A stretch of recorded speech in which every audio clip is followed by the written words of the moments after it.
Where is your box of stuff? It's underneath that. Okay, I'm just gonna put these in, I'll stay Hello, with it everyone. later. Please let me know if the mic is too loud. We can always fix that and turn it down. My name is Savannah Geniak. I'm the Assistant Branch Manager here at Herd St. Andrews. I'm so happy to see you all today. Thank you for coming to our most recent Human Library Series event. Get to know the trans community, transgender community. Our next one is going to be May 11th. It is going to be Get to Know a Person in Recovery. We've been working with the Charleston Center downtown, so that will be focusing on that. So happy to see all you here today, and let me just do a short intro for our panelists. Leanne Leland has received several awards for community leadership and community service. She was named the 2015 Volunteer of the Year by We Are Family, was given the 2016 Community Service Award by Charleston Pride, and received the 2017 Community Leadership Award from the Alliance for Full Acceptance. Milo Thomas is a 27-year-old trans man. He is married to Josie, a 29-year-old trans woman who currently works overseas. They have one biological child named Jack. Milo is a stay-at-home parent and also runs his own dog training business. In his free time, he answers dog training questions online, gardens year-round, and serves as a co-facilitator of the Charleston area transgender support group.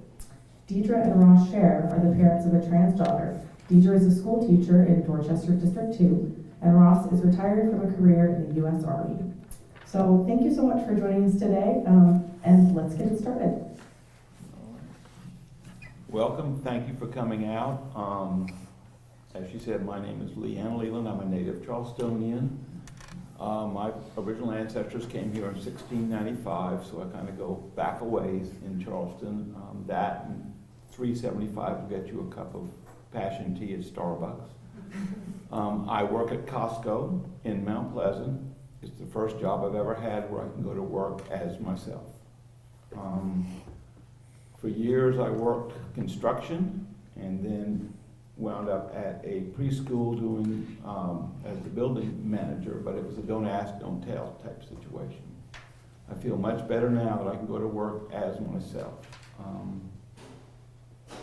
So Milo, you want to say a few things? Hi, my name is Milo. I started transitioning in 2016, so I didn't come out as trans until in my mid-20s. My wife came out as trans like the summer, or rather the fall before I did, so it was interesting to say the least. And we had our son before either of us transitioned, so we were able to biologically have a kid. But since then, I've basically been a stay-at-home parent. My wife was active duty Air Force, and then she got leukemia and was medically retired, and then, right now she's contracting overseas.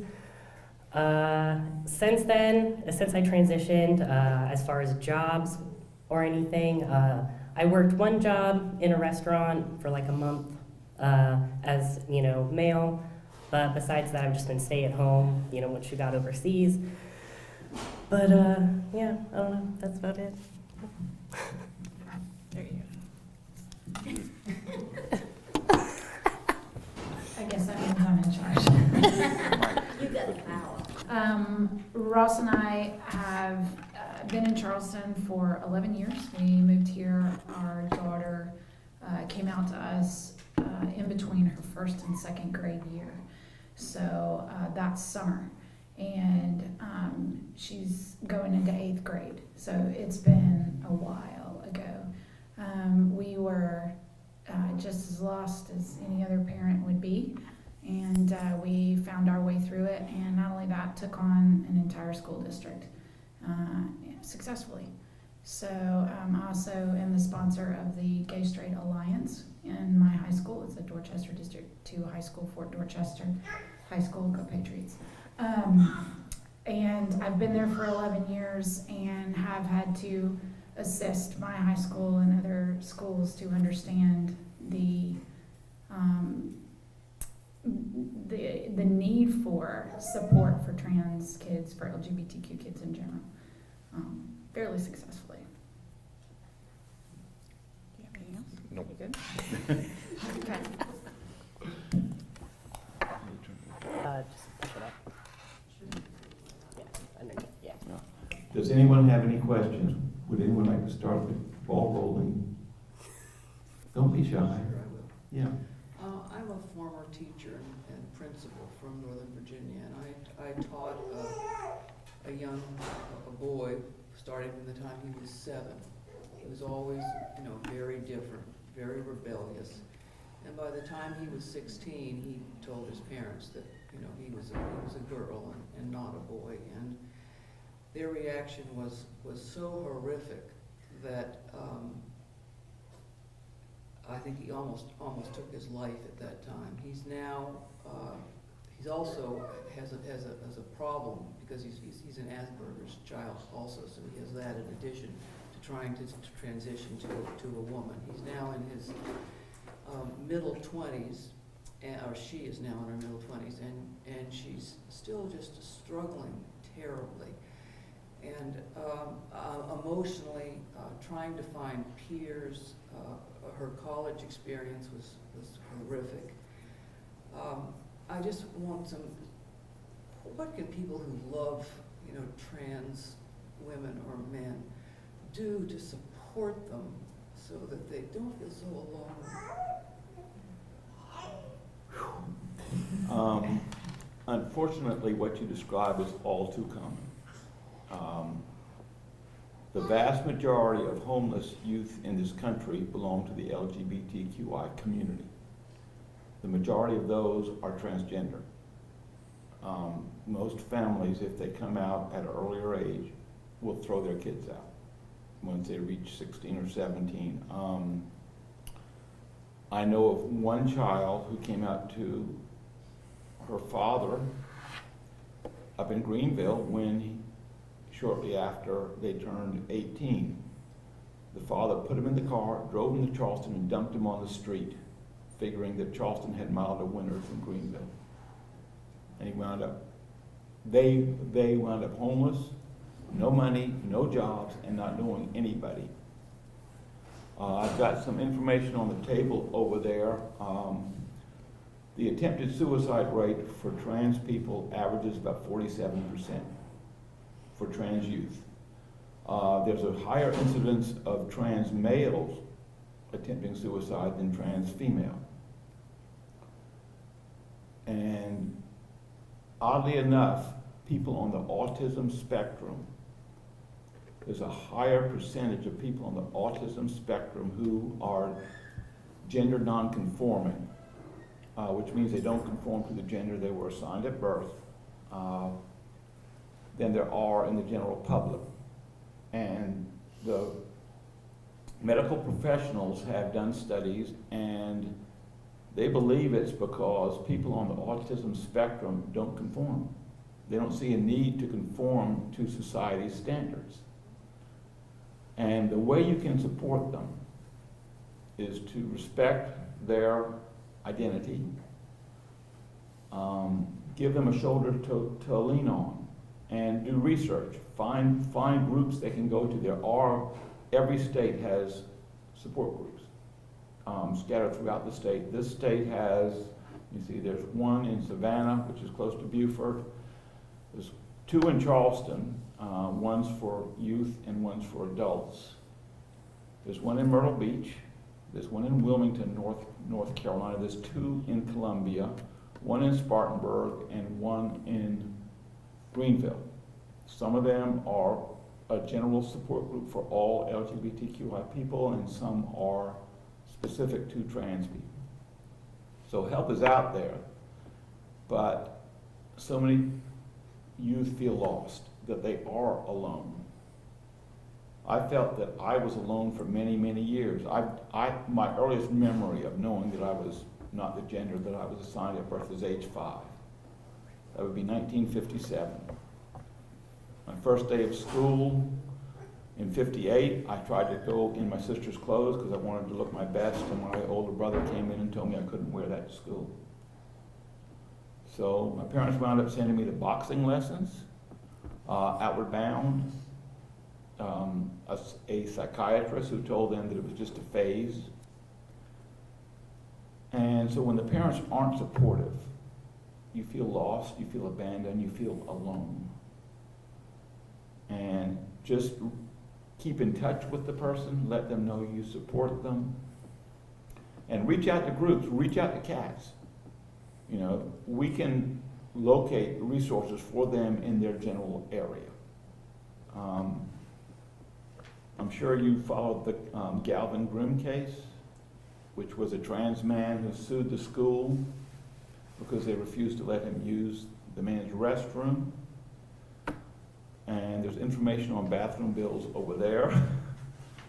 We had one up in Columbia that was defeated. It never made it out of committee, thank goodness. Who knows what would happen. Deidre, do you want to say anything as a supportive parent, or Ross? Do you have anything? Go ahead. I was just thinking the fact that your friend has you, right, to stand by their side is not gonna change the world's mind. So, among with connecting them with people who can truly understand what your friend's going through. I mean, an ally is fantastic, but a colleague or a friend is important. And there's lots of different ways online, social media, that you can connect to other people.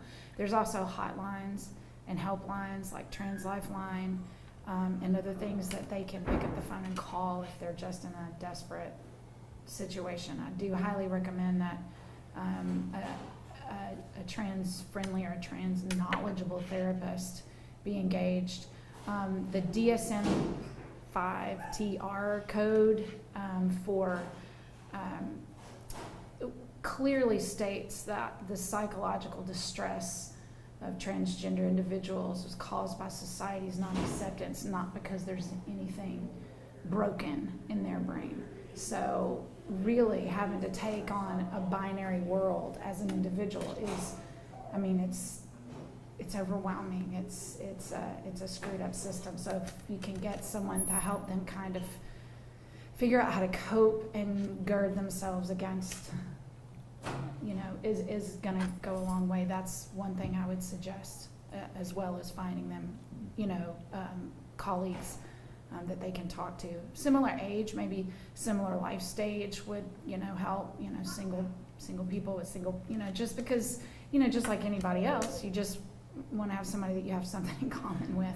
That makes a huge difference. You're not alone. You're not alone. That message right there, you're not alone, I can only imagine that's got to be important. And what you're doing now is huge, because you're educating yourself.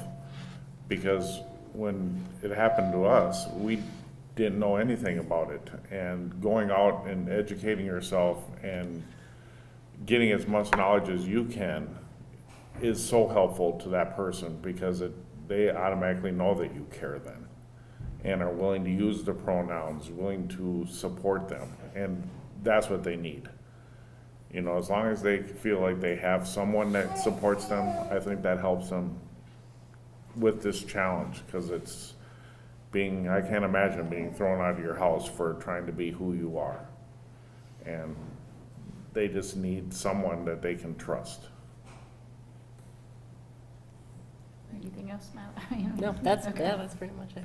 I'd like to ask what, as parents, what your first reaction was when your child came to you, and how over time with education, your viewpoints, the education has helped you deal with it.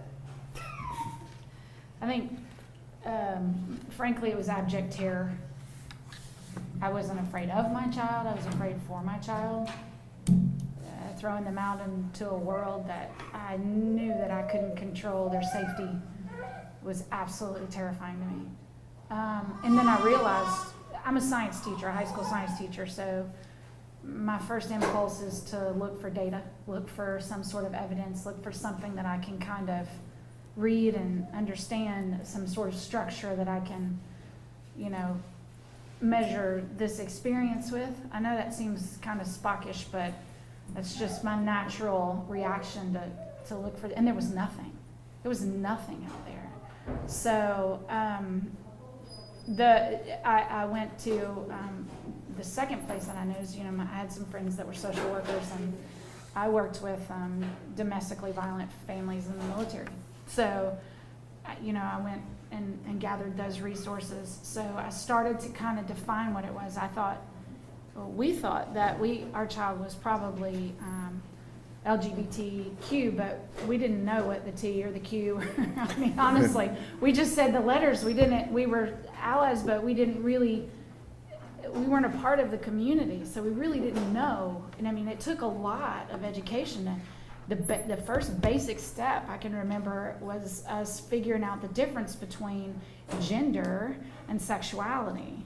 And here I am, 2 master's degrees, an educator, worked with trained killers.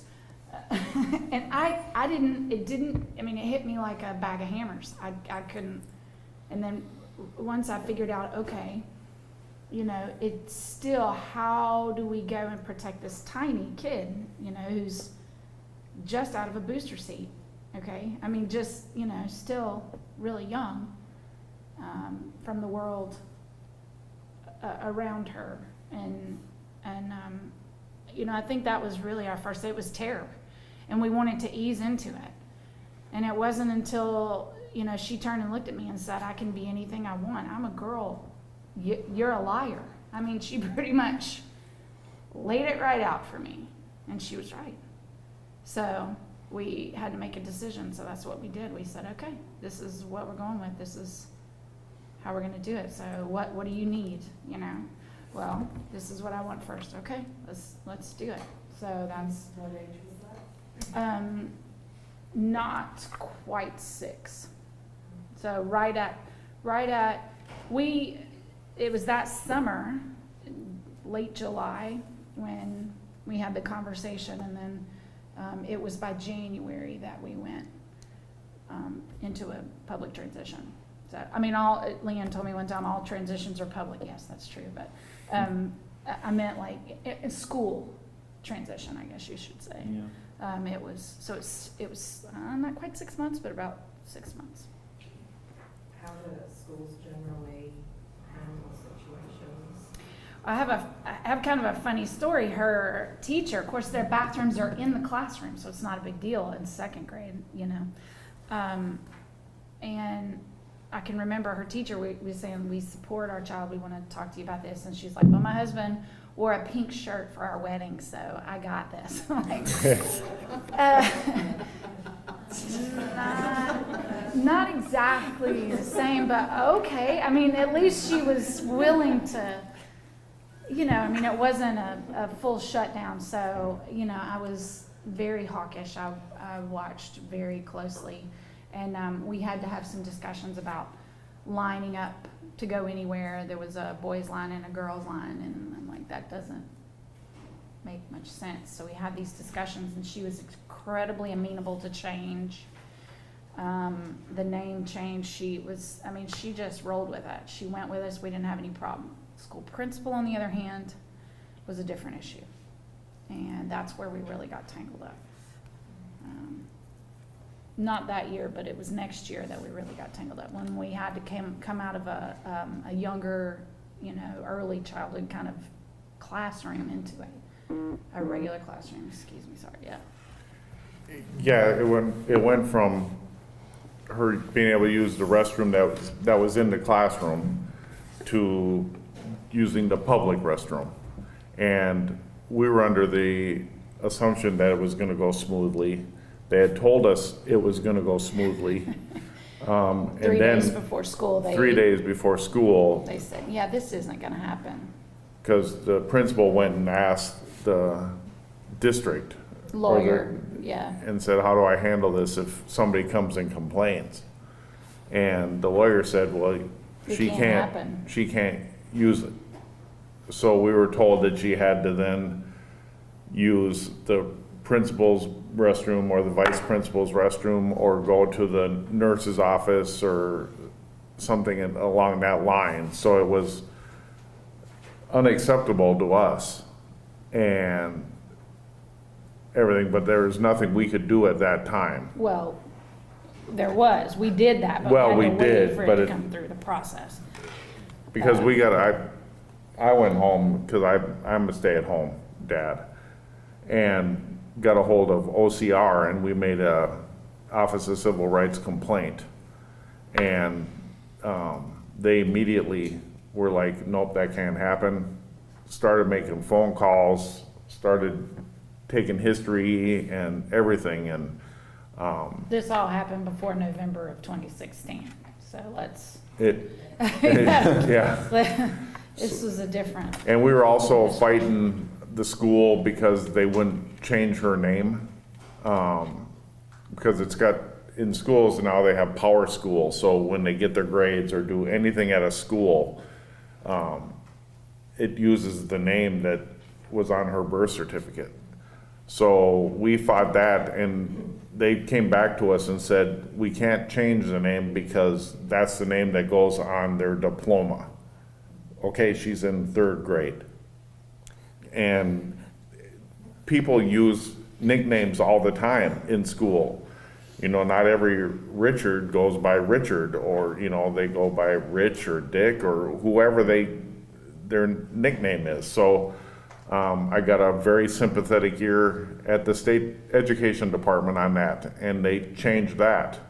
But we were also in a situation where we were able to legally change her name later, well, the next year. So we had that process was in motion when we started fighting that.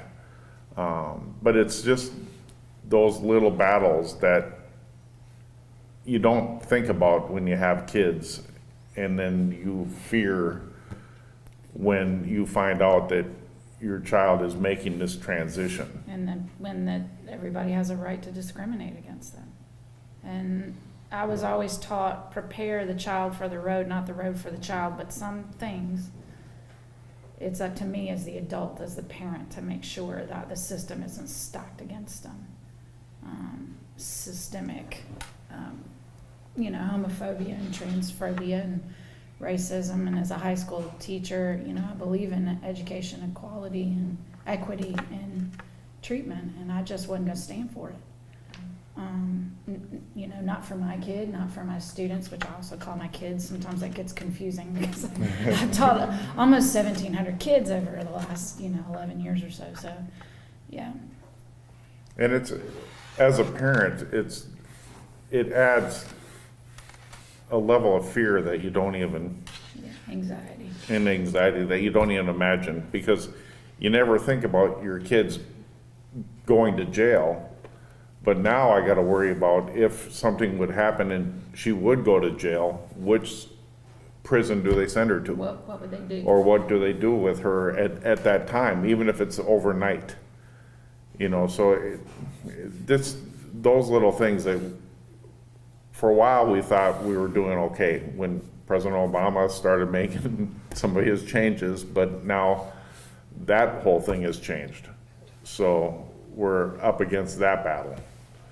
Now that you said she was 13, and now she's Not gone quite through yet. puberty or about to go through puberty, is that gonna make major changes? Well, we put that on hold. So pretty much what we've done now is just kind of put that on hold until Through she's medication. until she's a little bit older and has a little bit better solid idea of what her goal is, and then we'll work through that as a family, kind of how we can make sure that we have all the opportunities available for her, no matter what she chooses to do with her life. Leave as many. Not only that, the medical interventions are getting better and better and better every year. So hopefully, with more time, we have even more options. And I just want to make sure I have as many cards get left on the table as possible that she has to choose from. So There's actually a strict protocol in the U.S. when kids want to transition.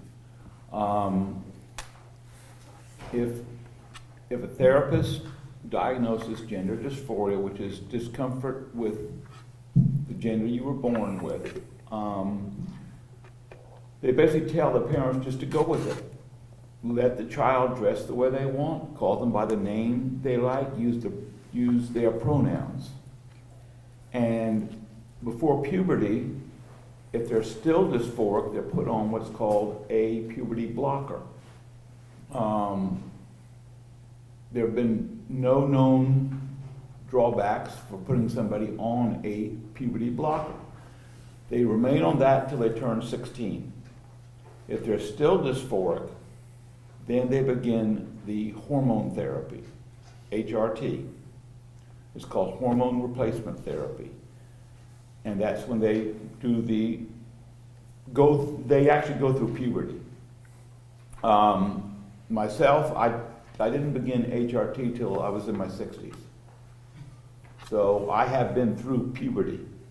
So that's why my voice is like it is, my features. I have lost about half of my muscle mass. Milo, on the other hand, when he started taking testosterone, he went through puberty. Yeah. You, would you like to describe what that was like? Yeah, so with trans men, it's kind of the exact opposite. Estrogen, estrogen is not as powerful as testosterone. So when trans women have to go through their first puberty with testosterone and then later their second puberty with estrogen, all of those male characteristics stay. So unless they get surgery to remedy a lot of issues, like trans women have to work on their voice and everything. Trans men, their voice automatically drop. So testosterone changes the vocal cords, it thickens them, it increases muscle mass and without any effort. And you gain more energy, you're stronger. There's, all kinds of, the testosterone just is so much more powerful than, so when trans men transition later, it's not as much of an issue other than the fact that they look really young. So to a lot of people, don't look 27, 28. And my wife, when she started taking estrogen at 20, I think she started taking estrogen at 27, 26, the skin gets softer and all kinds of stuff like that.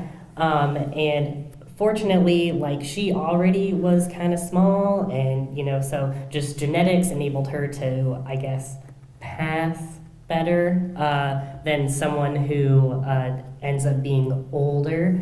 But passing is subjective. But besides that, so I guess that's, I don't know. Yeah. Someone once asked me if I could go back and be born a woman, would I do it? And my response was, only if I could be the same person I am today. Because if I had, I'd be a completely different person. Before I came out, my story is all too common for a lot of trans people. I drank too much, I used drugs, I was trying to deaden the pain I felt inside. So I came, and I stuttered. I came out, I quit drinking, I quit smoking, I lost 80 pounds, and my stutter disappeared. Because I was finally confident in who I was. And I knew who I was, like I said, from age 5. But in my childhood, I was taught not to let other people know. And Cindy, my wife of 22 years, will tell you that I tend to keep things inside because I grew up like that. I grew up hiding things that I didn't want other people to know or was fearful they'd find out. Milo mentioned passing. In a way, I'm glad I don't pass because I don't have to look over my shoulder and wonder, will this be the day that I'm outed? Will this be the day my employer finds out that I'm transgender? And I've known people who have been outed and been fired. Only 17 states have workplace protection for trans people. So the rest of them, boom, you can be fired.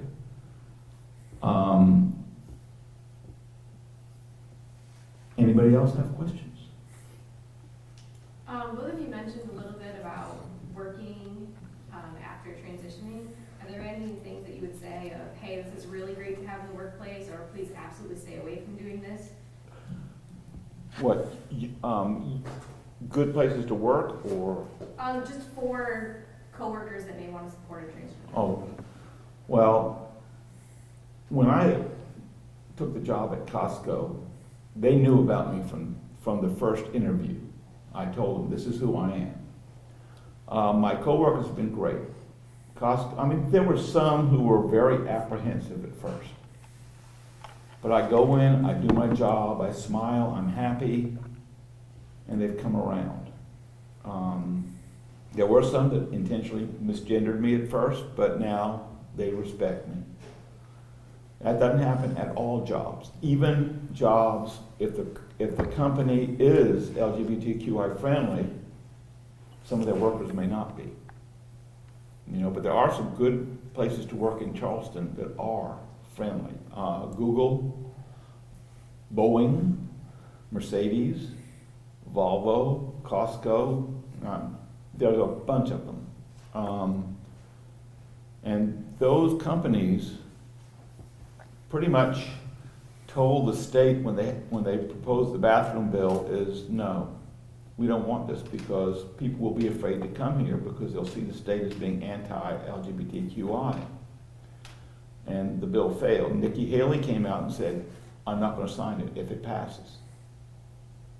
And it wasn't because of her liberalism, it was because business put pressure on. Volvo had just broken ground on their plant. And they came in and said, no way. So you just have to know your company, know your coworkers.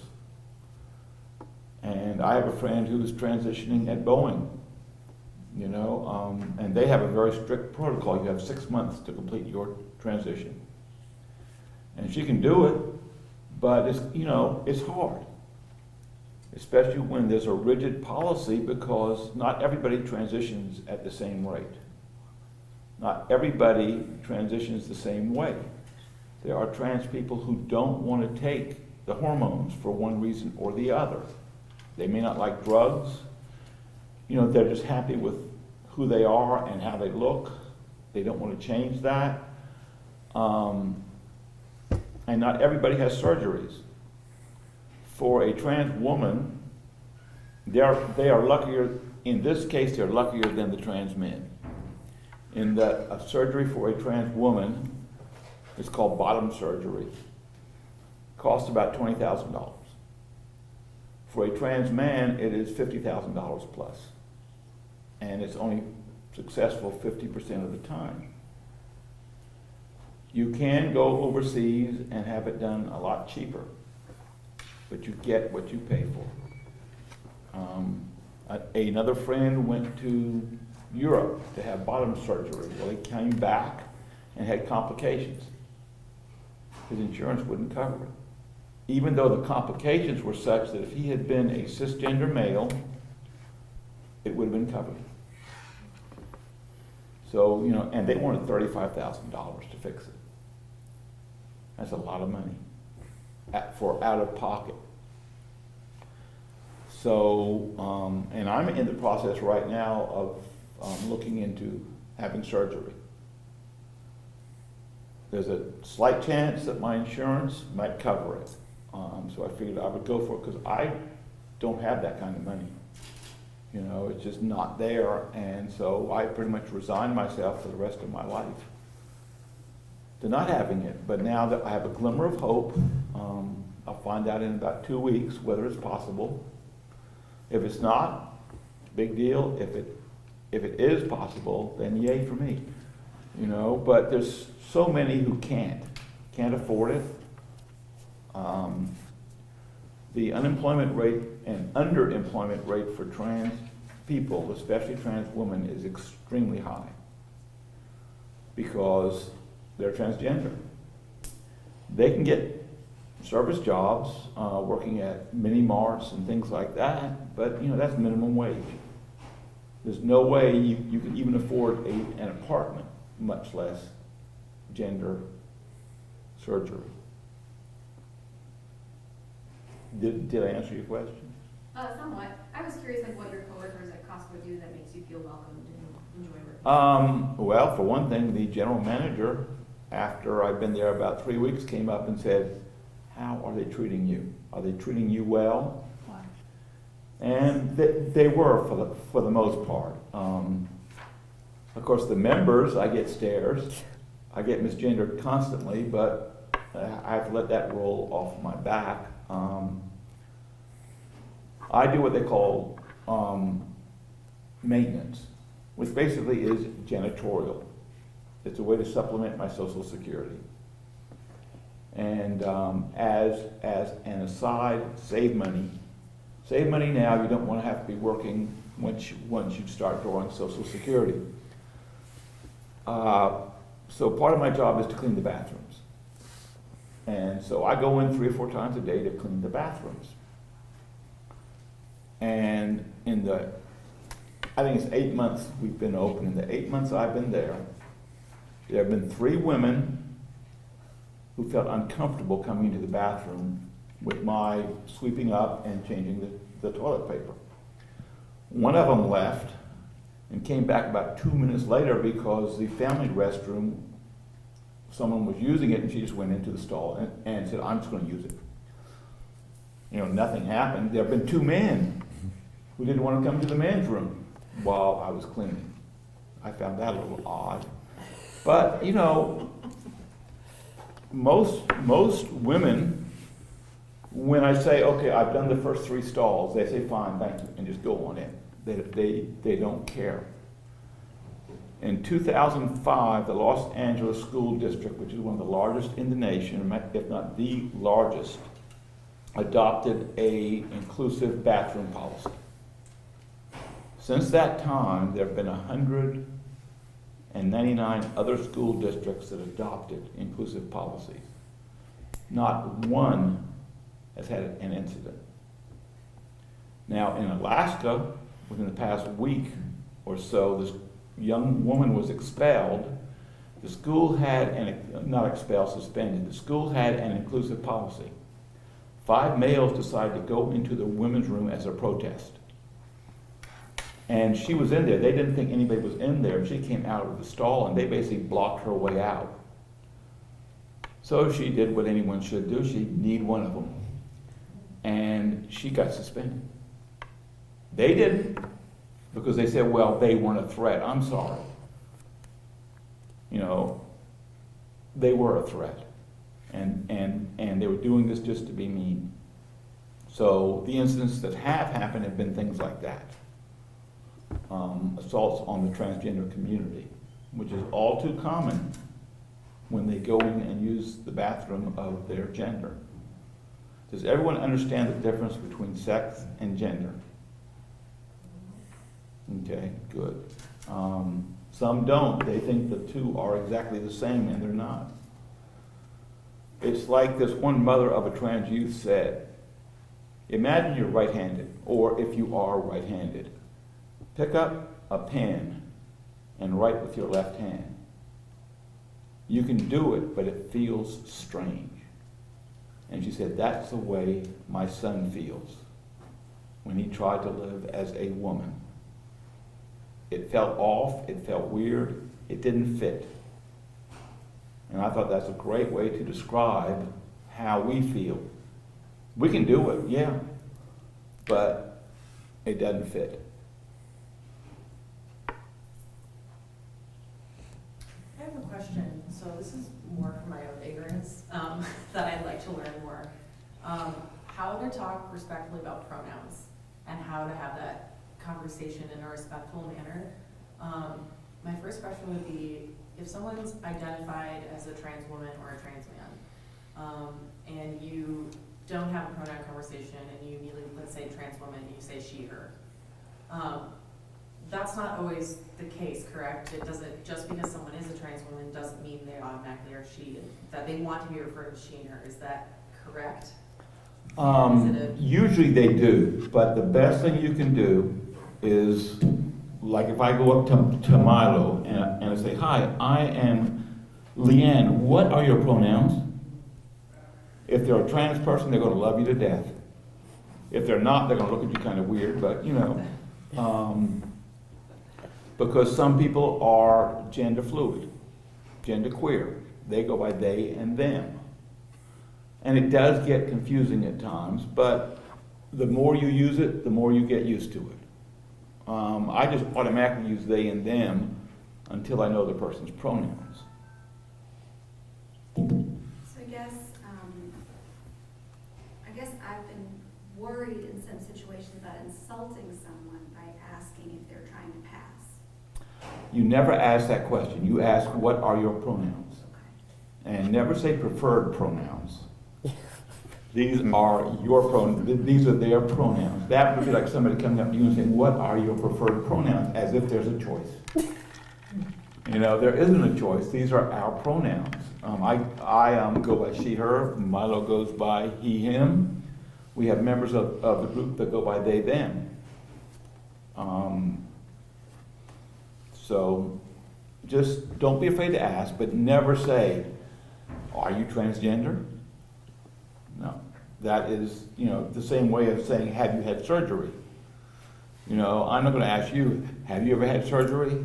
You know, so just be respectful of their identity. And if they want to tell you, they will tell you. But if someone comes out to you as trans, gay, lesbian, whatever, do not tell anyone else. It's up to them to tell other people. Because trans people will find a friend and confide in them. This is how I feel. And if that friend goes out and blabs to their classmates, to their co-workers, whatever, that can cause major issues. And it has in the past for people. Me, I'm open. I mean, you know, if people want to talk to me about it, let them. I will answer any question they have. That's why I do things like this. The more you educate people, the more acceptance you will get. Some years ago, it was 9% of the American public knew or worked with someone who was transgender. That's up to over 25% now, which is still low. They estimate that we have to get up to about 75% before society's perception of us really massively changes. And that's a huge, but the same thing went with the LG community. They're up to the 90-something percentile now. And you see how they've been accepted. That may change depending on what happens in 2020. Because, and there's some information over there. There's a fact sheet, it's 4 pages long, about the various proposals and actions taken by this administration against just the transgender community. So, you know, it's scary for us. The day after the election, I got more contacts from people who were scared to death. And I tried to reassure them, even though I was scared to death myself. I'm still scared to death, but I can't let it show because people depend on us, you know, to be that rock. The person they can go to with their problems, the person they can go to with their fears. That's the hardest thing about leading a support group. No one wants to hear about your problems because they want to tell you theirs.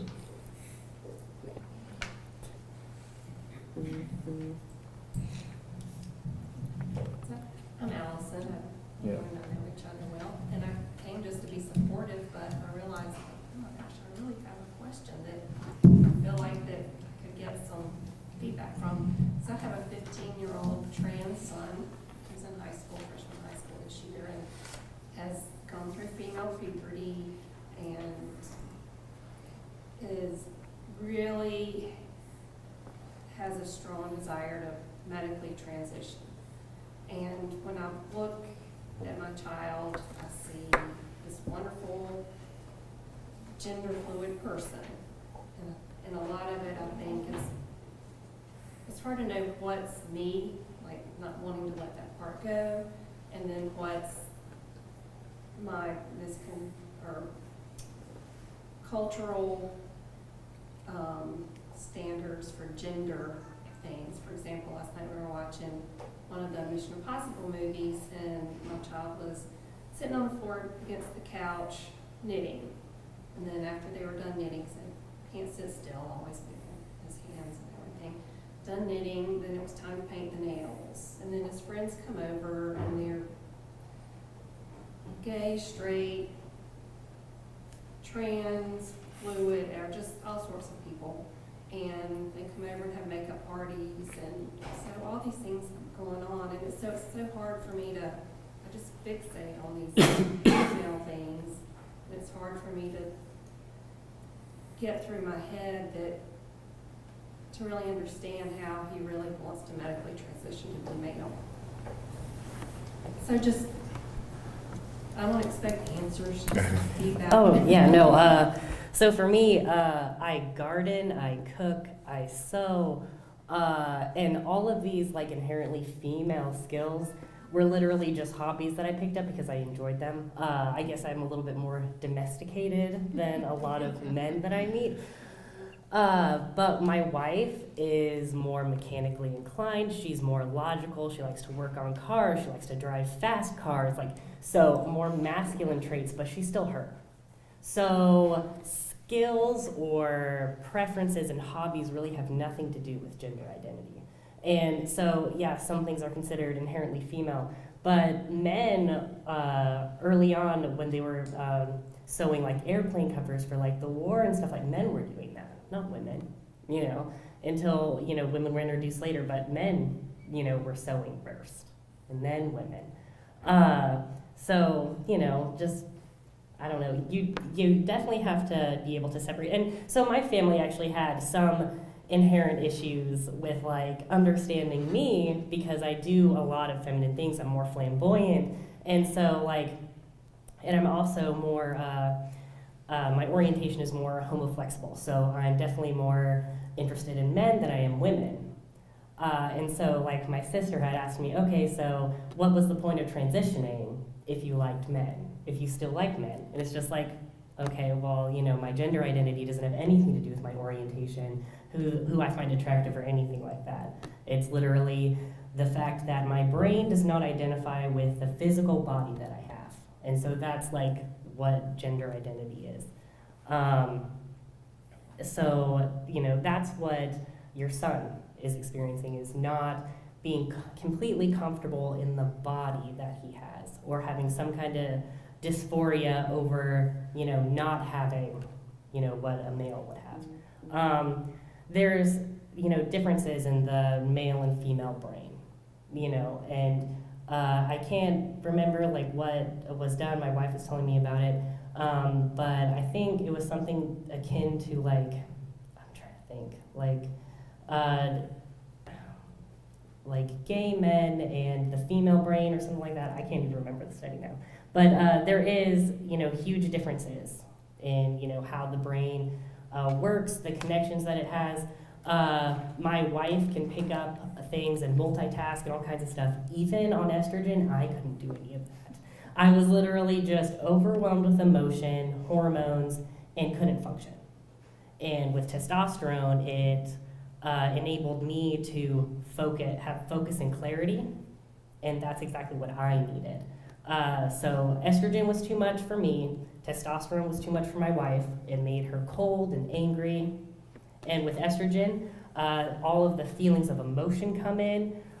So that for me, personally, I'm not super dysphoric about my body, but the hormone issue is extreme for me. So if I go off of testosterone and I only take estrogen, then I'm having panic attacks all the time. I'm having overwhelming emotional feelings that don't really make any sense, that don't, it basically inhibits my daily life. So without testosterone, I wouldn't be able to function normally. So that's kind of, where a lot of that, that's why I would never, because there's always times when a trans person looks at themselves and say, oh, what if I'm faking it? Even if they could be years into transition, they could still look at themselves like, okay, well, I felt okay with myself one day, so I must be faking it. But it's not. If you really think hard and think, okay, could I go back and start wearing all female clothes again and just go out in the world and, shave off my beard and just present female again, would I be able to do that? No. That would make me extremely uncomfortable. And so that's, you just have to make the difference between, how actually he's feeling on the inside and, but men can have all different kinds of skills. Knitting is an awesome skill. I can sew, but I can't knit, so I'm jealous. And when my daughter transitioned, and she did it at a younger age, I was in the Army, which is very male at that time and everything, and you're never sure when it first happened, was it a phase, was it something but she didn't want like G.I. Joes or a football or a baseball or anything like that. She always gravitated towards the female toys and dresses and everything. Well, I struggled with going out and getting her those when it first happened. It was like, okay, I'll get her pool toys, or I'll get her something that, kind of was in the middle and everything. But you realize the joy they get out of, she got Tinkerbell or something like that. So you kind of have to make that decision that you want them to be happy. So, and I'd read somewhere, you can have a dead son or an alive daughter. So you end up making that, and you want them to be happy, you want them to, find the joy in life, and you just got to make that decision yourself. And, it's what makes them happy.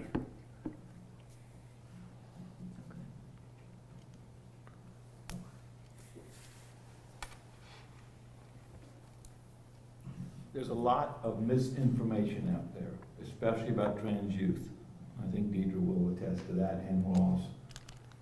There was a study done by a gender clinic in either Denmark or Belgium, I think it was Belgium, about 8 years ago. And what they did was they were seeing all these trans families with kids. The kids were trans. And they came out with a figure that 80-something% of transgender youth will desist or detransition when they reach puberty. Well, the way they determined that was if a family quit bringing their child to the clinic, they just marked them down as not being transgender. They did not do any follow-up as to why the families quit coming to the clinic. Maybe they felt uncomfortable. Maybe they moved, but no one bothered to find out. There's a study out of Australia now that came out 2 years ago, I think, and it showed that number is under 5% who will desist. And the majority desist because of lack of acceptance. They can't face a world which doesn't accept them as who they are. I transitioned as an adult. Milo transitioned as an adult. It was still hard for us. I can't imagine what it would be like for someone of Ross and Deidre's age to come out and go tell the world, this is who I am. That's got to take a lot of courage. Because I hid in the closet for over half a century. Because I was scared to let the world know. I was petrified that the world would find out about my secret. And I got very good at hiding it. That's something that trans people can do. We can hide who we are extremely well. Trans women who haven't come out will enter the military, or me, I went into instruction. They try and find a very male job to prove to themselves and the world, I'm not transgender. I am all male. The same thing with trans men. Although women, cisgender women, have a much easier time of expressing male traits. And no one thinks, they're tomboys. You know, short haircuts, that's fine.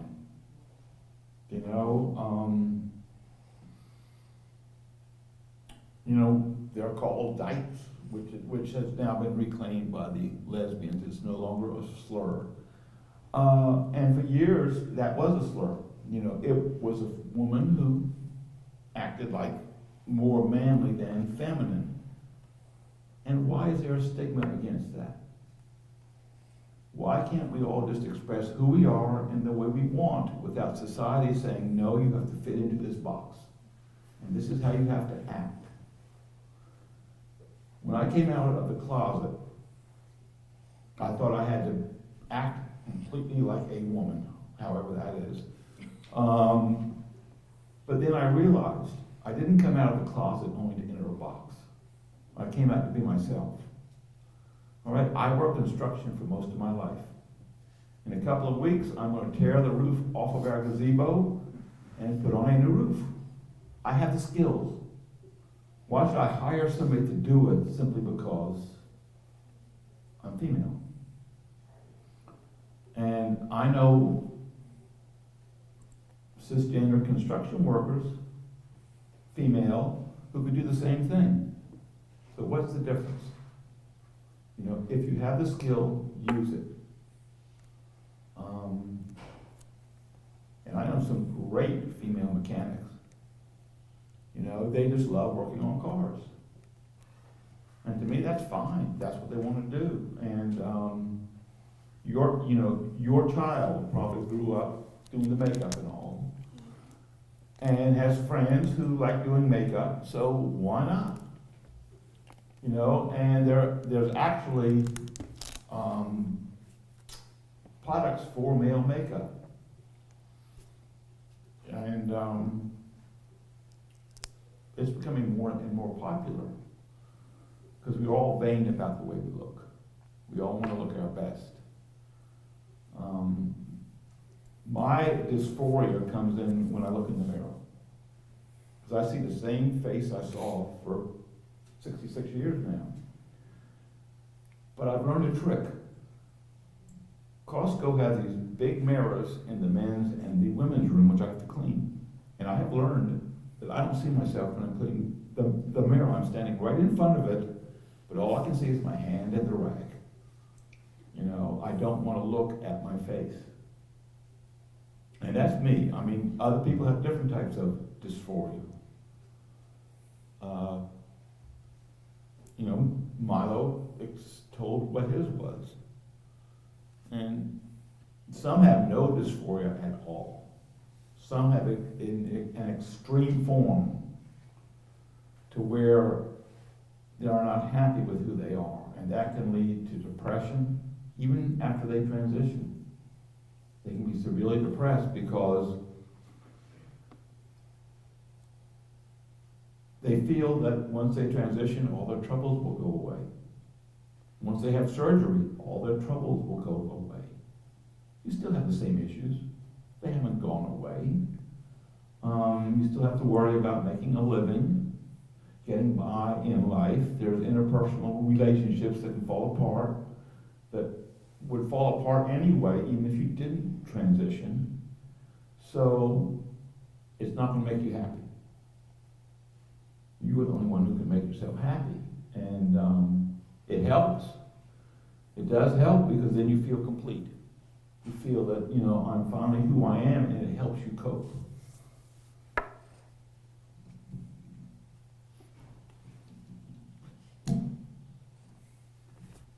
Anybody?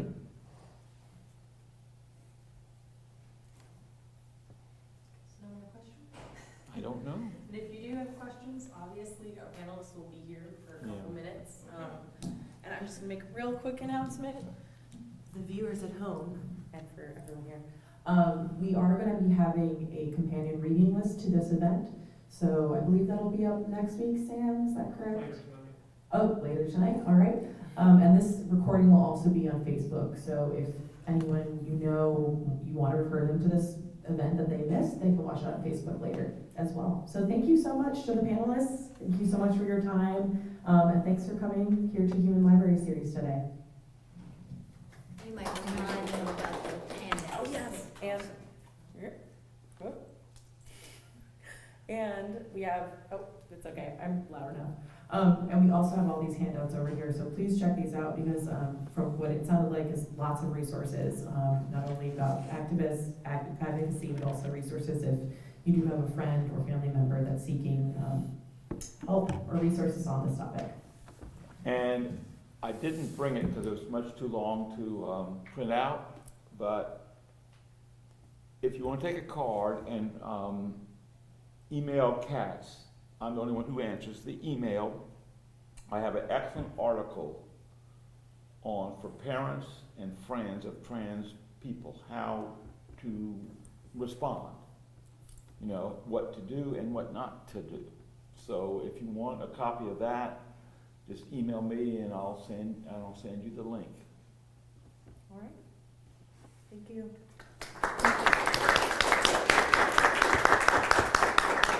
And thank you for coming.